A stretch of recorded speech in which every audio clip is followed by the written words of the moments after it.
The air in the lawyer's office was stiff, heavy with the scent of polished wood and old books. I sat between my two older brothers, Lucas and Ryan, my stomach a knot of nerves.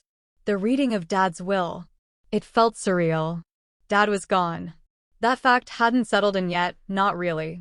It still felt like I'd walk into the garage and see him hunched over a car, his hands covered in grease, a tired smile on his face.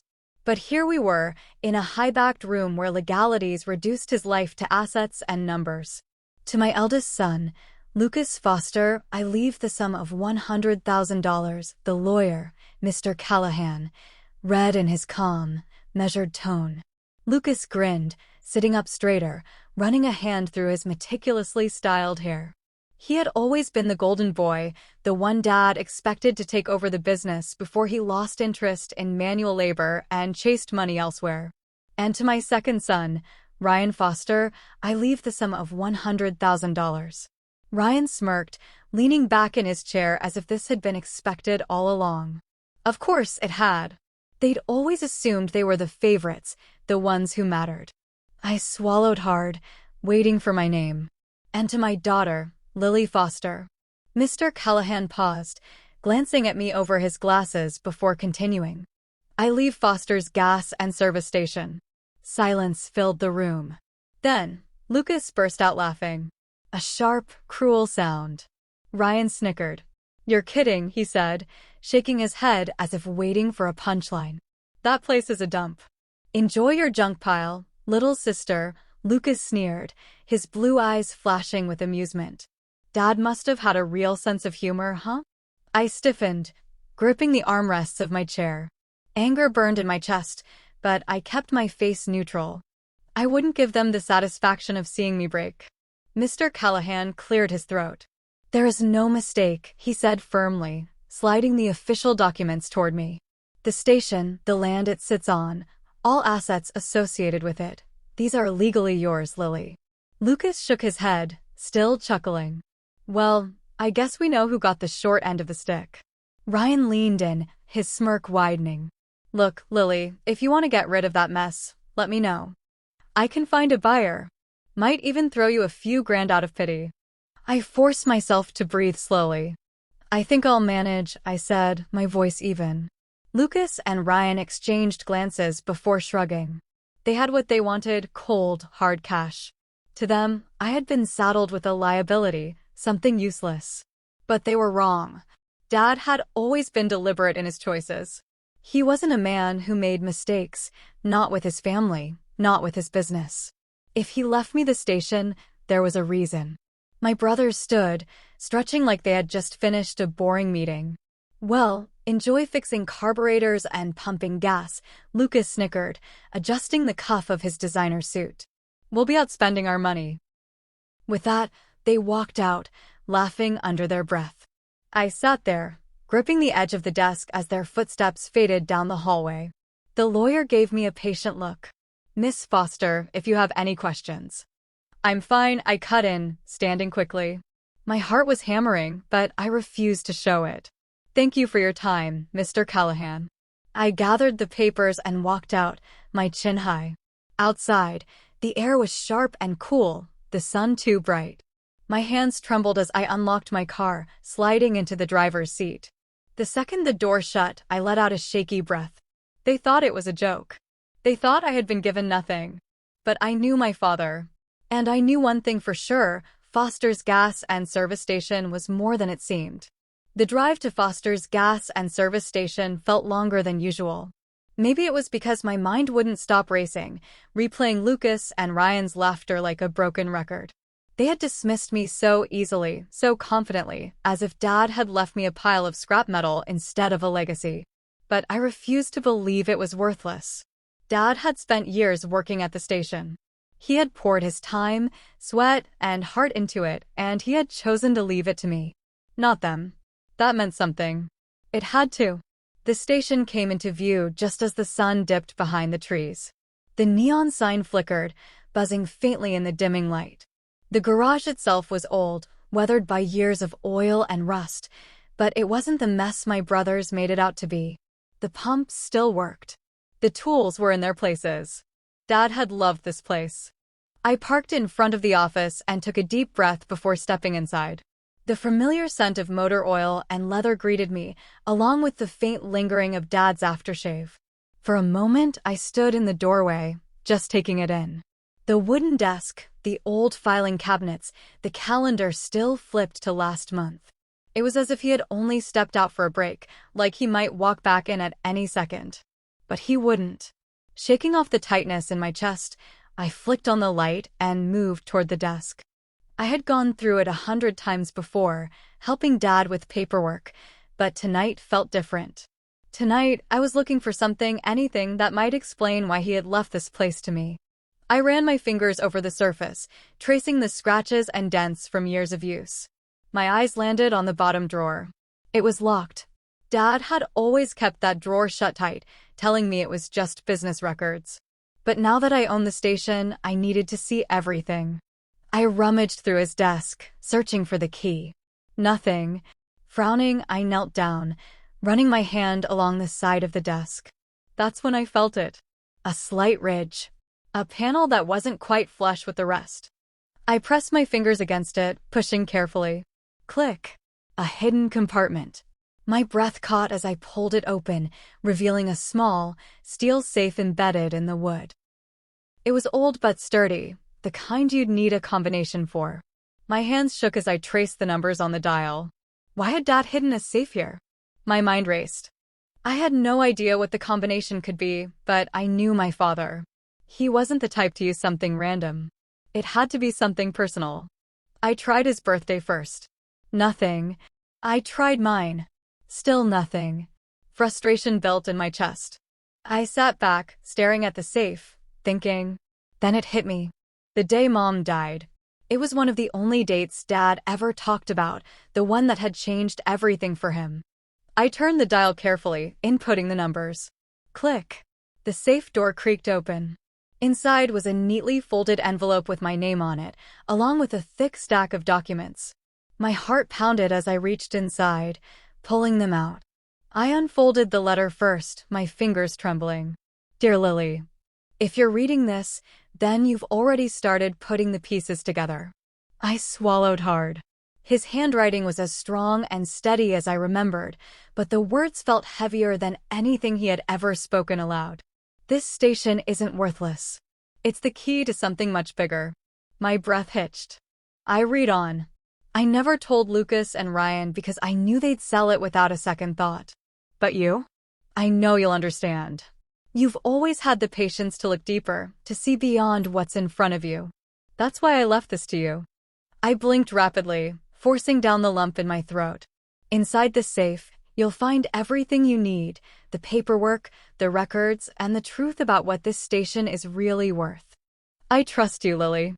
I always have. The letter ended there, with nothing but his name at the bottom. I pressed it to my chest, inhaling shakily. He had believed in me. Even when my brothers hadn't, even when I had doubted myself, Dad had known I was capable of handling this. Wiping my eyes, I turned to the stack of documents. The first few were old land records, deeds stretching back decades. But it was the thickest folder that caught my attention. I opened it, my breath catching as I scanned the first page. Geological Survey Report, Foster's Gas and Service Station. I flipped through the pages, my pulse accelerating. There were maps, seismic data, drilling assessments. And then, the most shocking part, an evaluation of underground resources. I stared at the number, barely able to process it. $50 million. My hands shook. Dad hadn't just owned a gas station. He had owned the rights to one of the largest natural gas deposits in the entire state. And no one knew. No one except me. The realization sent a chill down my spine. Lucas and Ryan had laughed at me today, mocked me for inheriting what they saw as a junk pile. But they had no idea what was really beneath it. Dad had spent years quietly buying up mineral rights, ensuring that no one else could claim them. He had played the long game, making sure that when the time came, the station and everything underneath it would belong to someone he could trust. Me. I let out a shaky breath, my mind spinning. If Lucas and Ryan found out about this, they'd come after me in a heartbeat. They'd try to bully me into selling, just like they had tried at the Will reading. And the developers, Clayton Development. They must have suspected something. That's why they had been circling the station for months, sending offers Dad had always turned down. Now, they'd come for me instead. But I wasn't going to let them take it. Dad had left this to me for a reason. He had trusted me to protect it. Folding the documents carefully, I placed everything back into the safe except for the letter. That I tucked into my pocket. Then, with slow determination, I locked the safe again and closed the hidden panel, erasing any sign that I had ever found it. I stood up, running a hand over the desk one last time. Tomorrow, everything would change. I wasn't just the owner of a rundown gas station.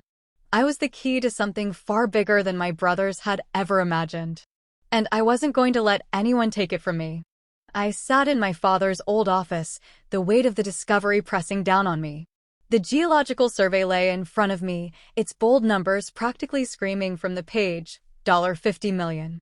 The number felt unreal, impossible even, yet the documents were clear. My father had known. He had spent years acquiring mineral rights, making sure that every inch of land beneath Foster's gas and service station belonged solely to him, and now to me. I leaned back in the old leather chair, staring up at the ceiling, my mind running in endless circles. The world outside was dark now, the only light in the office coming from the dim yellow glow of the desk lamp. The neon sign outside flickered inconsistently, the buzz of electricity a constant background noise. $50 million. For years, Lucas and Ryan had looked down on me, dismissing me as the one who had stayed behind while they chased bigger lives. They had called me small-minded, accused me of lacking ambition. And yet, here I was, sitting on something they would never see coming. A quiet laugh escaped me, humorless and sharp. What would they say if they knew? I pushed the thought away and forced myself to focus. The reality of my situation was crystal clear. I had inherited a fortune, but it wasn't in the form of a check I could cash. It was in the land, in the rights buried under it, and I had no idea how to navigate something this huge.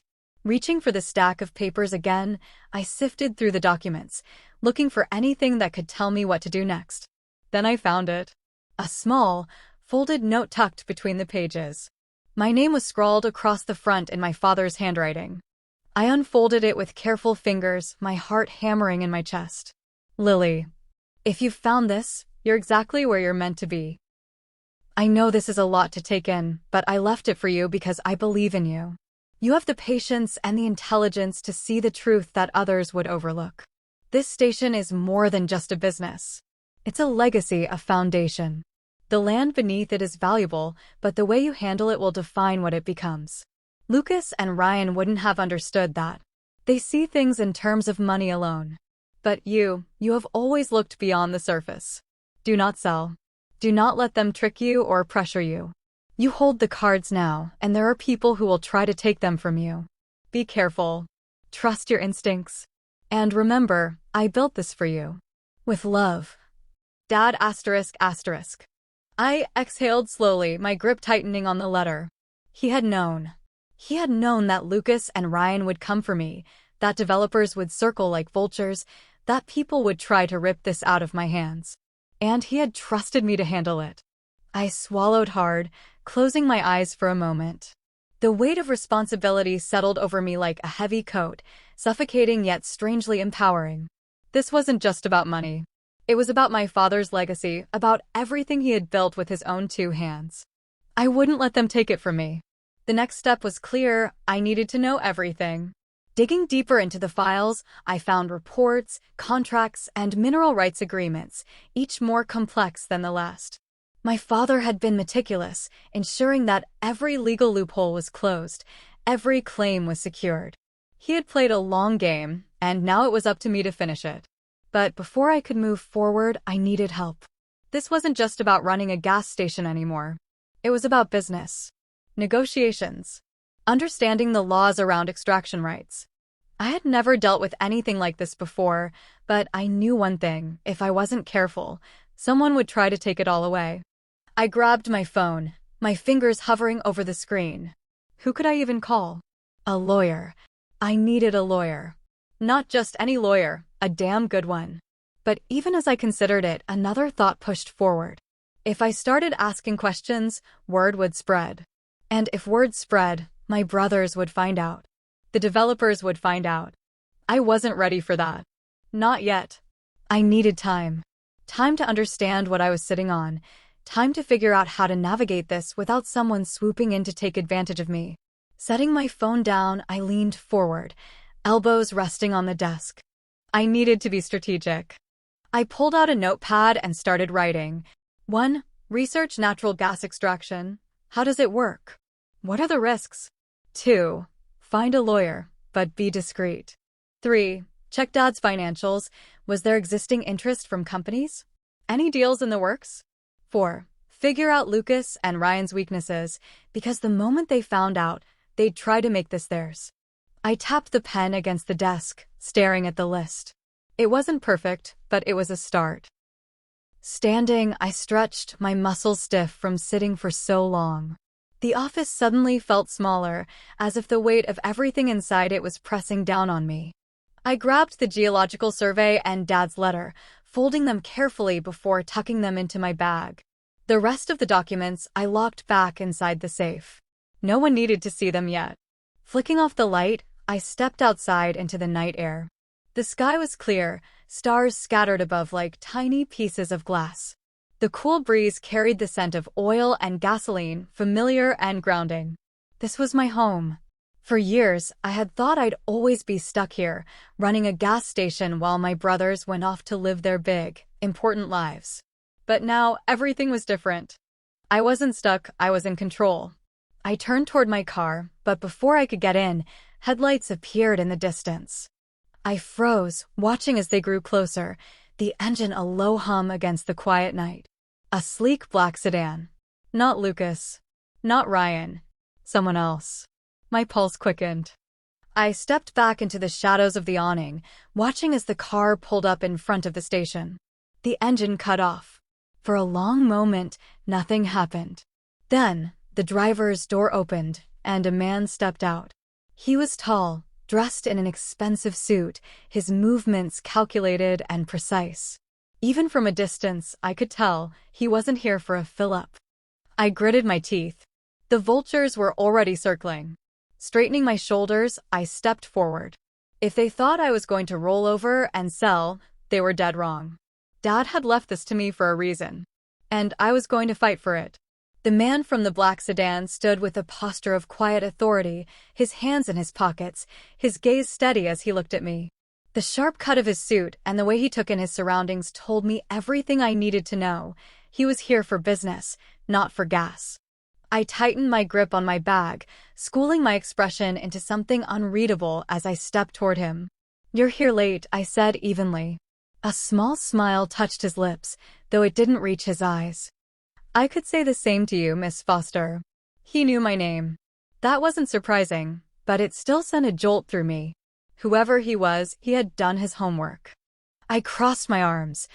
"I don't recall scheduling any business meetings tonight." His smile widened slightly. "Forgive my unannounced visit. My name is Daniel Clayton.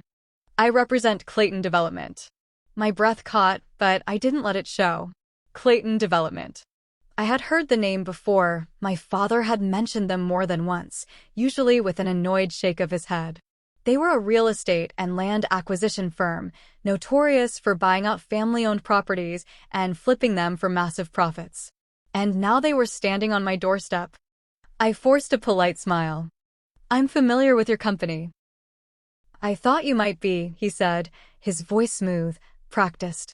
He gestured to the station. "This is quite a place you have here. Family businesses like these are rare nowadays. Your father put a lot of years into it." I nodded, waiting for him to get to the point. "Look, I'll be straightforward," he continued, pulling a sleek folder from his jacket. "Clayton Development has been interested in acquiring this property for some time. We've made offers before, but your father wasn't interested in selling." I raised a brow. "And you thought I might be?" "Times change." He stepped forward slightly, holding the folder out to me. "I understand running a gas station isn't easy. It takes long hours commitment. And truthfully, it's not a highly profitable business, not in today's economy." I didn't take the folder. You didn't drive all the way here just to tell me gas stations don't make money. His smile never wavered. No. I came to make you an offer. $500,000. I kept my expression neutral, but my heart was pounding. $500,000. That wasn't just a casual offer, it was a number meant to make someone stop thinking and say yes. It was more than the station was worth on the surface. But they weren't offering it for the gas pumps or the garage. They wanted what was underneath. 500,000? I repeated slowly. That's right. And it's a cash offer. No hassle, no negotiations. You walk away with $500,000 and we take care of the rest. I tilted my head, pretending to consider it. You must really want this place. His expression didn't change, but there was a flicker of something in his eyes, interest, maybe even curiosity. We believe the location has great potential. I gave him a tight-lipped smile. That's a nice way of saying you know exactly what's under the station. For the first time, he hesitated. Just for a second. Then, his expression smoothed over again. I'm not sure what you mean. I let out a small laugh, shaking my head. I think you know exactly what I mean, Mr. Clayton. A pause stretched between us. The air had changed, no longer polite business talk, but something more calculated, a game where each of us was waiting for the other to reveal their hand first. He sighed, closing the folder. All right, Miss Foster. You're sharp. I can respect that. He took a step back, adjusting the cuff of his sleeve. I'll be honest with you. We're very interested in acquiring this property. We're prepared to increase the offer if necessary. I raised an eyebrow. How much? He smiled. That depends on how willing you are to negotiate. I crossed my arms again, standing my ground. I'm not interested in selling. His smile faltered slightly, just enough for me to catch it. He wasn't used to hearing no. I understand this is a family business, and there's sentimental value attached, he said, his tone shifting to something softer, more persuasive. But think about it. $500,000 is life-changing money. You could do anything you wanted. Travel. Invest. Open a new business. You wouldn't be tied down to this old place. I let the silence stretch, watching him. If my dad didn't sell, neither will I. Something in his jaw tightened. I'll give you time to think about it, he said finally, slipping the folder back into his jacket. But know this, we're not the only ones interested in this land. That caught my attention. Meaning? Meaning that if you don't accept our offer, someone else will come knocking. And not everyone plays as nicely as we do. There it was. The warning, the veiled threat hidden beneath polished words. I didn't flinch. I met his gaze head-on. I can handle myself. He studied me for a long moment, then let out a slow exhale. I believe you can.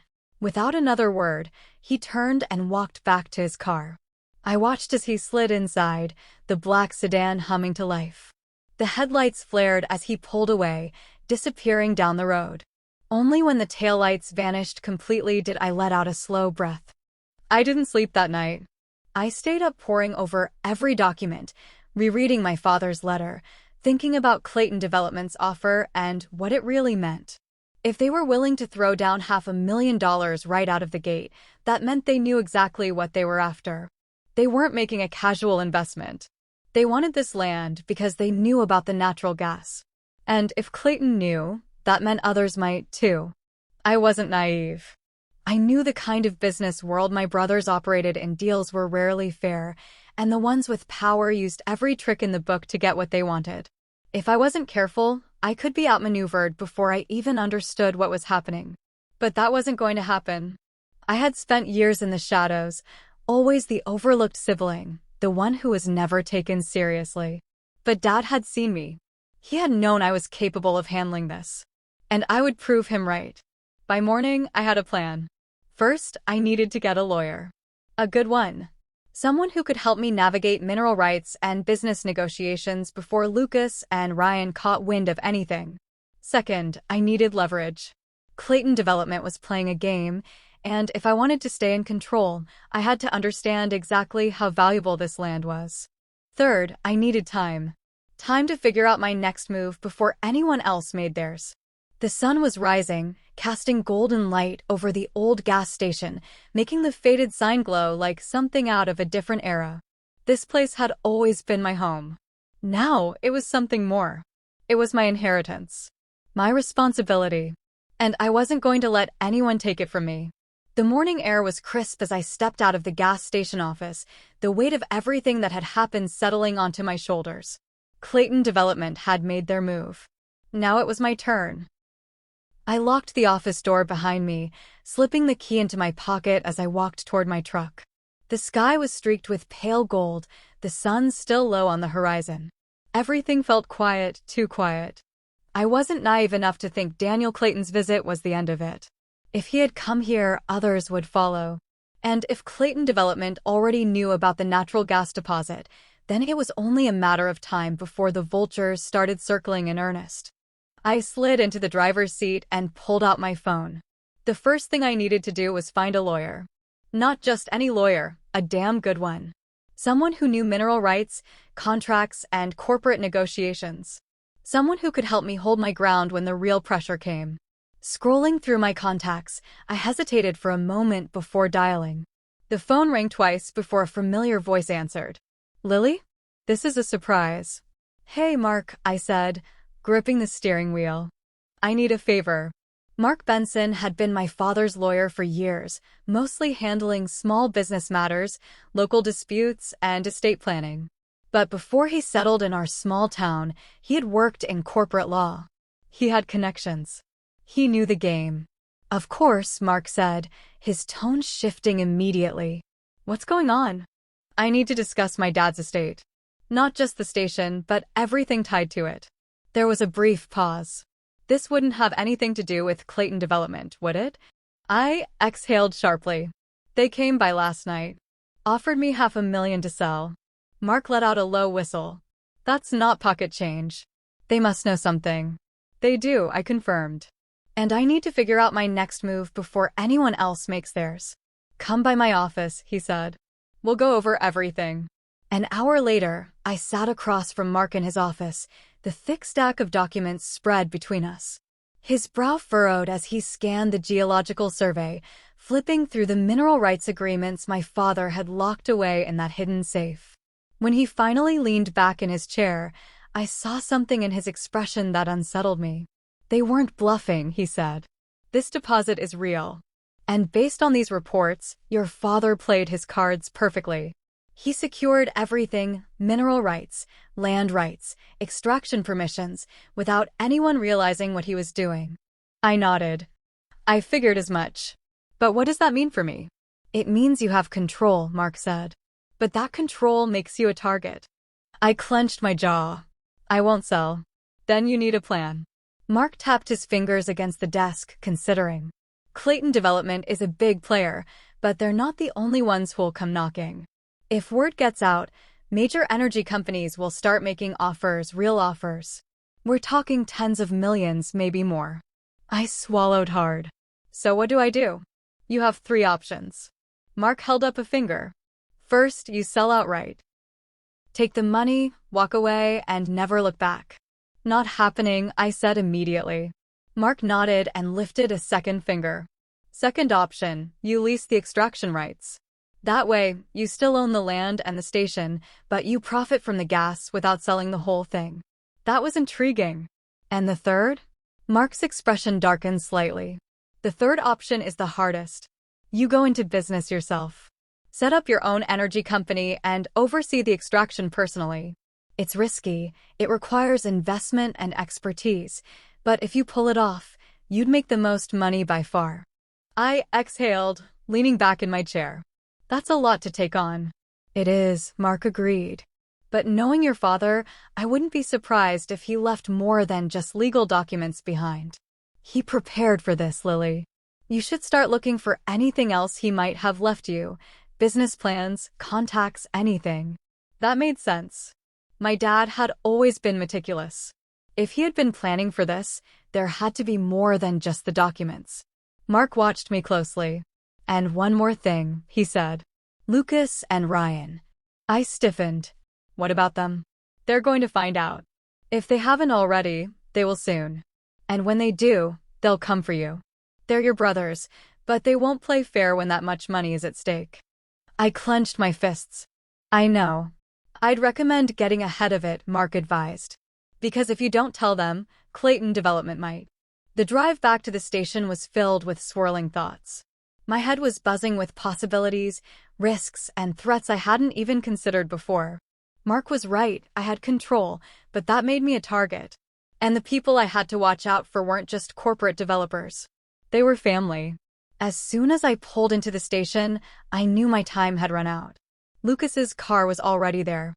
I barely had time to step out before he was striding toward me, his expression twisted in something between irritation and excitement. So, he said, crossing his arms. How long were you planning on keeping this a secret? I played dumb. What are you talking about? Don't give me that. His voice was sharp, edged with frustration. I know about the gas deposit, Lily. You really thought you could sit on $50 million without anyone finding out. My stomach twisted, but I didn't let it show. Where did you hear that? Clayton Development, Lucas said. They reached out to me this morning. Offered me a cut if I convinced you to sell. I gritted my teeth. Of course, they did. Lucas smirked. Look, we both know you can't handle this. You're out of your depth. Just sell the damn place, take the money, and let the professionals deal with it. I took a slow breath, steadying myself. No. His smirk faded. Lily, be reasonable. You don't have the experience or the resources to deal with something this big. Ryan and I. You and Ryan didn't even care about this place until you found out what was underneath it, I cut in. Lucas narrowed his eyes. That doesn't change the fact that you're in over your head. You're what, a mechanic? A gas station manager? You think you can negotiate with energy companies? With corporate lawyers? This isn't some small-town business deal, Lily. This is millions of dollars. I know exactly what it is, I said coldly. Lucas studied me, his eyes searching for weakness. Then prove it. I squared my shoulders. I don't have to prove anything to you. For a moment, we just stood there, locked in a silent battle of wills. Then, Lucas exhaled sharply, shaking his head. Fine, he said. But don't come crying to us when you get screwed over. I watched as he turned and stalked back to his car. The moment he was gone, I let out the breath I hadn't realized I was holding. I walked into the office and sat down at Dad's desk, my hands resting on the worn wood. Clayton Development had made their move. Lucas had made his. It was my turn now. I pulled out my notepad, flipping to a fresh page. At the top, I wrote, Foster Energy Corporation. Because I wasn't just going to keep the land. I was going to build something even bigger than my father ever imagined. Lucas had left, but the storm he brought with him lingered. I sat in the dim office, staring at the fresh words I had written at the top of the notepad, Foster Energy Corporation. The letters looked bold, decisive. A statement. A challenge. The thought of building my own energy company was overwhelming. I wasn't some corporate tycoon, I was a mechanic, a gas station owner. But my father had believed in me. He had trusted me to figure this out, to handle something my brothers never could. I tapped my pen against the desk, thinking. Lucas knew now. Which meant Ryan would know soon enough. They wouldn't back down. They never did. Not when money was involved. I could already imagine the lengths they'd go to, legal threats, backroom deals, anything to push me into selling or losing control. If I wanted to survive this, I needed to move first.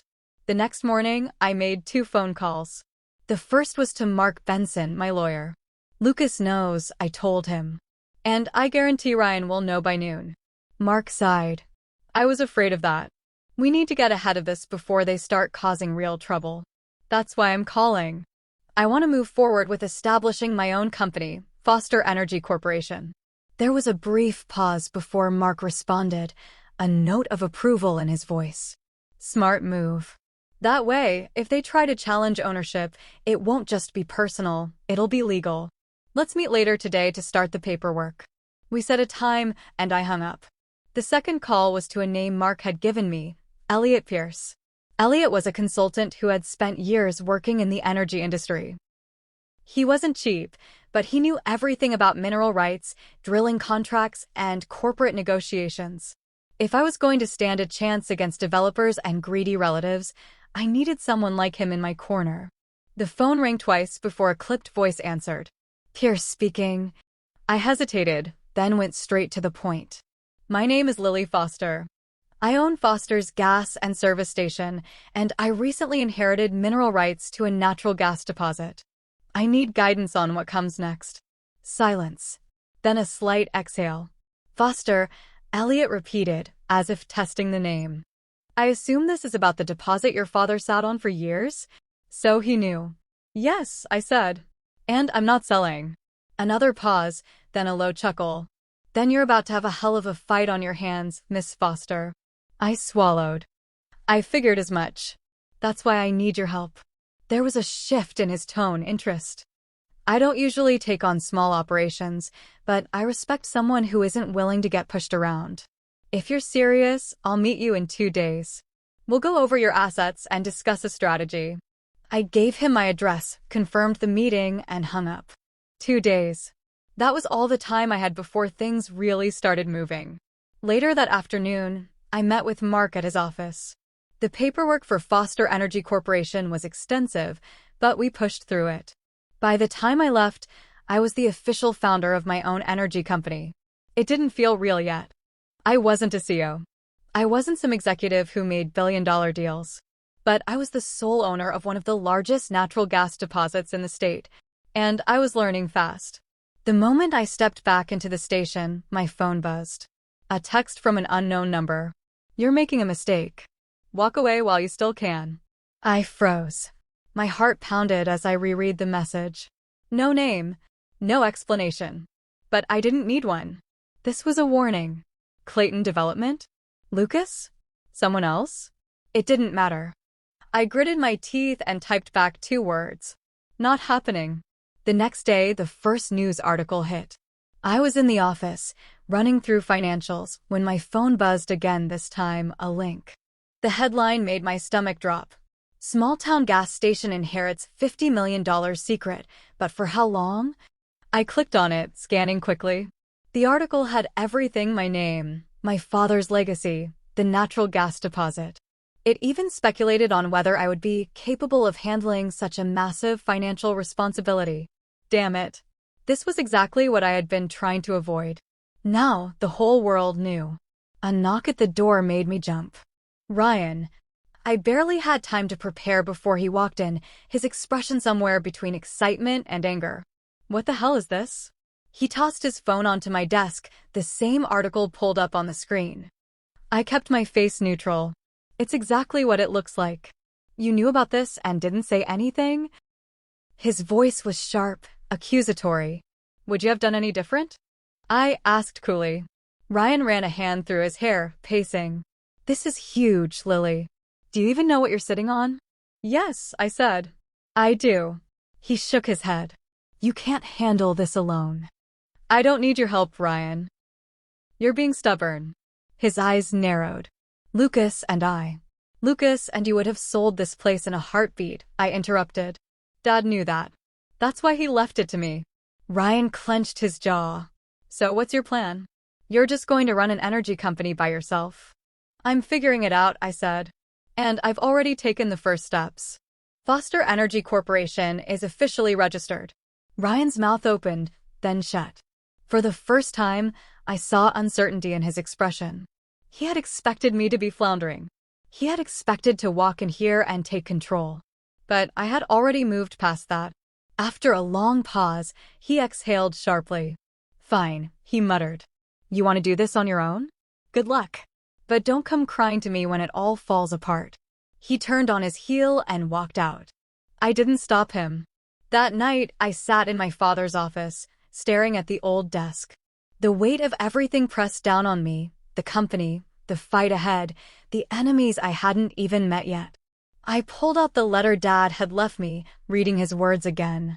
You hold the cards now, and there are people who will try to take them from you. Be careful. Trust your instincts. I traced the ink with my fingers, inhaling slowly. This wasn't just about money. It never had been. This was about proving that I was more than my brothers thought I was. More than Clayton Development expected. More than this town believed I could be. I picked up my notepad again, flipping past my old notes. At the bottom of the page where I had written Foster Energy Corporation, I added 2 more lines. Phase 1, secure legal and financial footing. Phase 2, find a drilling partner on MY terms. I tapped the pen against my knee, staring at those words. Tomorrow, Elliot Pierce would arrive, and we would start figuring out exactly how to play this game. Because I wasn't selling. And I wasn't backing down. Not now. Not ever. The next morning, I stood outside the gas station, arms crossed as I watched a sleek black car roll into the lot. It wasn't Clayton Development this time. It was someone I had called. Someone I had chosen. The car came to a smooth stop, the sun reflecting off its polished surface. The door opened and Elliot Pierce stepped out. He was exactly what I expected: sharp suit, expensive shoes, an air of authority that came from years of sitting in boardrooms with men who made billion-dollar deals before lunch. His dark eyes flicked over the station, assessing, calculating. I met him halfway, extending my hand. Lily Foster. He took it, his grip firm but brief. Elliot Pierce. He gestured to the building. So this is the famous Foster's gas and service station. Not much to look at, huh? I said, testing his reaction. A hint of amusement flickered across his face. I've built businesses out of worse. That was the answer I needed. Come inside, I said, leading him to the office. We sat across from each other at my father's old desk. I pushed the geological reports toward him. I assume you already know the basics. Elliot flipped through the documents, nodding. Clayton Development is circling, your brothers are a problem, and you've officially registered Foster Energy Corporation. Smart move, by the way. I nodded. But now I need a strategy. Elliot leaned back in his chair, steepling his fingers. Let's go over your options. You already told Clayton you're not selling, so they'll shift tactics. That means pressure, legal maneuvers, and potential sabotage. They'll try to make your life difficult until you cave. I figured as much. Your brothers, on the other hand, he paused. They'll likely use emotional leverage. Trying to guilt you, wear you down, or, if that fails, challenge the will legally. I clenched my jaw.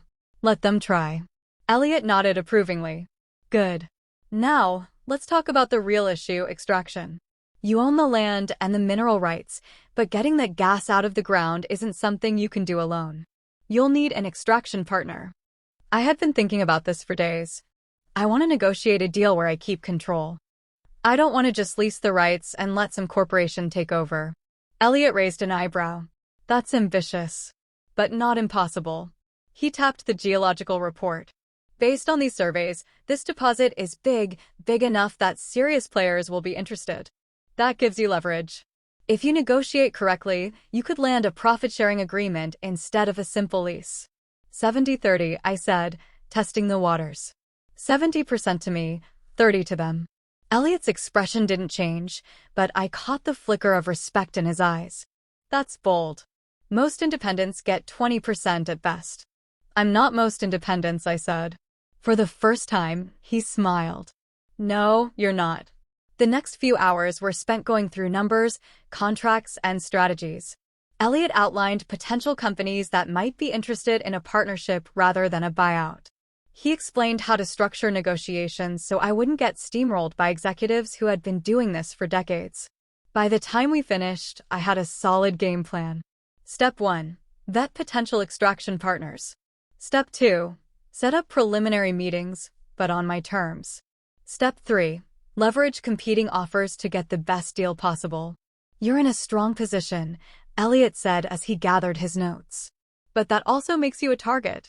Stay ahead of this and don't trust anyone who comes to you with a too-good-to-be-true offer. I nodded. I can handle it. Elliot smirked. I'm starting to believe that. He stood, buttoning his jacket. I'll set up some introductions. You focus on keeping this under control. As he left, I exhaled slowly. This was happening. I wasn't just reacting anymore. I was making moves.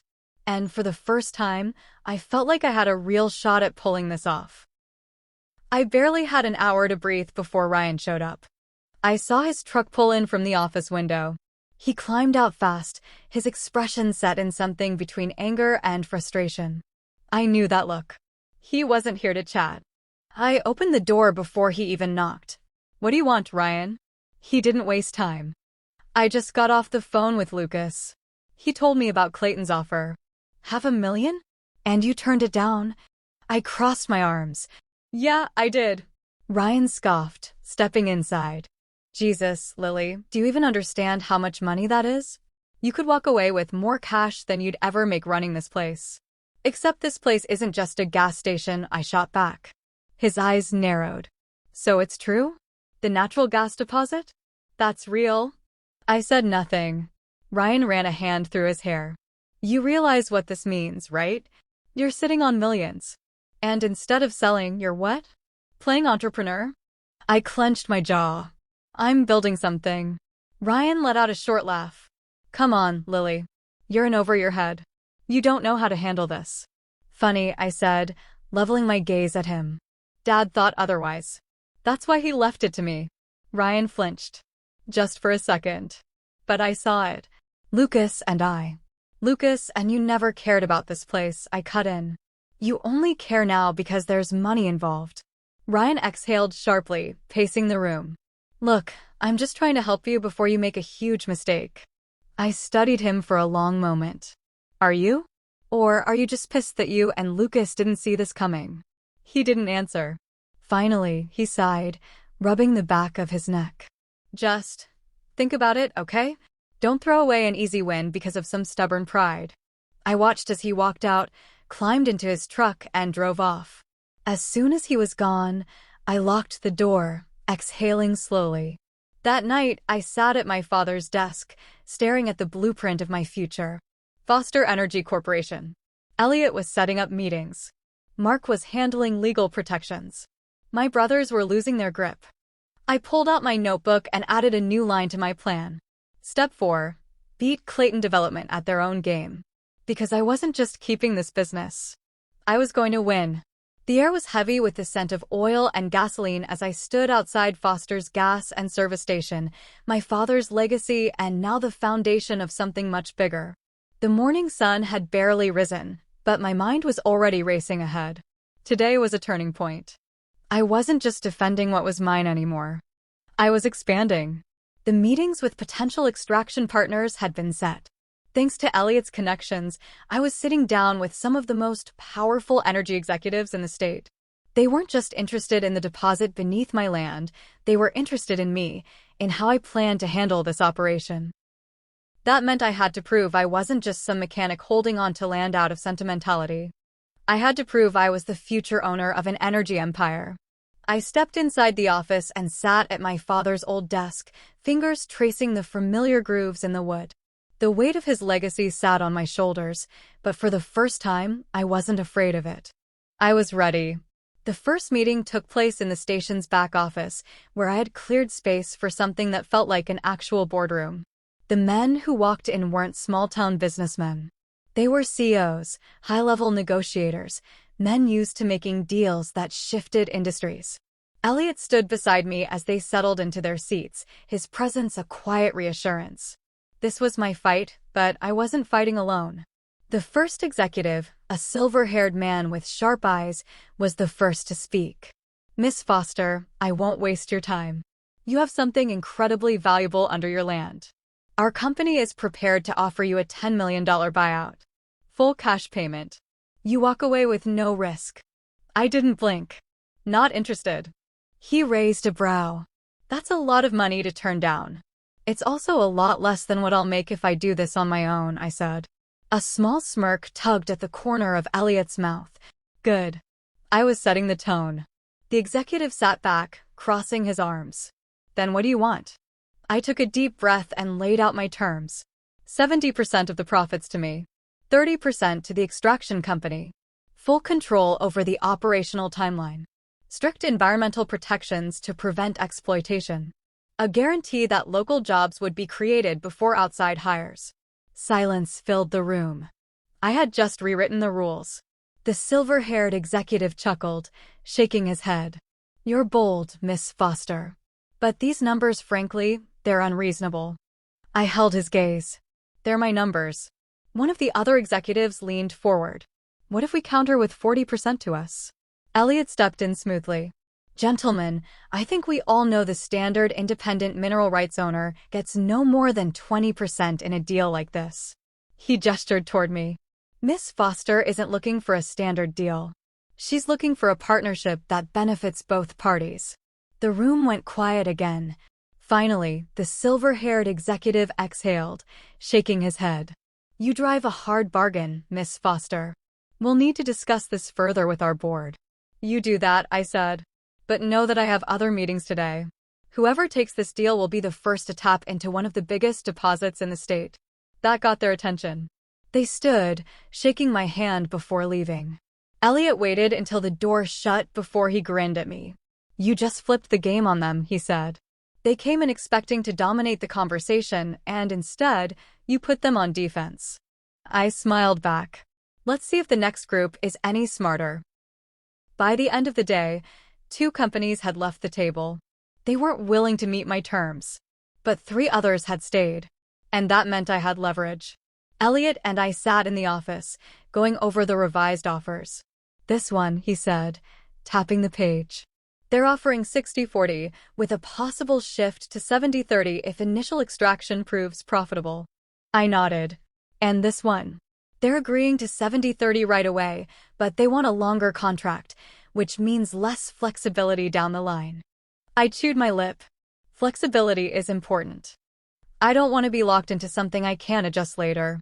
Then that makes your decision easier, Elliot said. Negotiate the first offer up to 70, and you'll have the best deal on the table. I exhaled. This is actually happening, isn't it? Elliot smirked. It is. And you're handling it like a pro. I leaned back, running a hand through my hair. A year ago, I never would have imagined this. But now? Now, I was weeks away from signing a deal that would change my life forever. And Lucas and Ryan were about to find out. I didn't have to wait long. The next morning, Lucas stormed into the station, his face red with anger. What the hell, Lily? I sighed, setting my coffee down. Good morning to you, too, Lucas. Don't play dumb, he snapped. I just got off the phone with a friend in the industry. He says you're in negotiations with major energy firms. You didn't even tell us. Why would I? I asked, crossing my arms. Lucas scoffed. Because this isn't just about you. You're sitting on a family asset. I raised an eyebrow. Funny. You didn't think it was a family asset when you laughed at me at the will reading. Lucas opened his mouth, then shut it. He had no comeback. Ryan walked in behind him, looking more frustrated than furious. Lily, listen, he said. We know we were wrong to dismiss the station. But this deal is too big for you to handle alone. You need help. I studied him carefully. Help? Or control? Ryan hesitated. We just want a seat at the table. I laughed softly.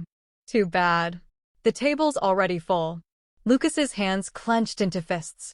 You don't know what you're doing. You're going to screw this up. I met his gaze, steady and unflinching. You've been underestimating me my entire life, Lucas. But guess what? I'm still standing. And I'm the one making the deals, not you. Silence stretched between us. Finally, Lucas exhaled sharply. You're making a mistake. Ryan shot me one last look before turning to follow Lucas out the door. I hope you know what you're doing, Lily. I watched them leave. For the first time, I didn't feel like the little sister they could push around. I felt like the CEO of Foster Energy Corporation. That evening, I sat at my father's desk, looking at the framed note I had placed above it, the note he had left me in the safe. The real puzzle isn't finding treasure. It's becoming the kind of person who deserves to find it. I smiled to myself. I had found the treasure. And I had earned it. Tomorrow, I would finalize the deal. Tomorrow, Foster Energy Corporation would officially rise. And no one, not Lucas, not Ryan, not Clayton Development, was going to take it from me.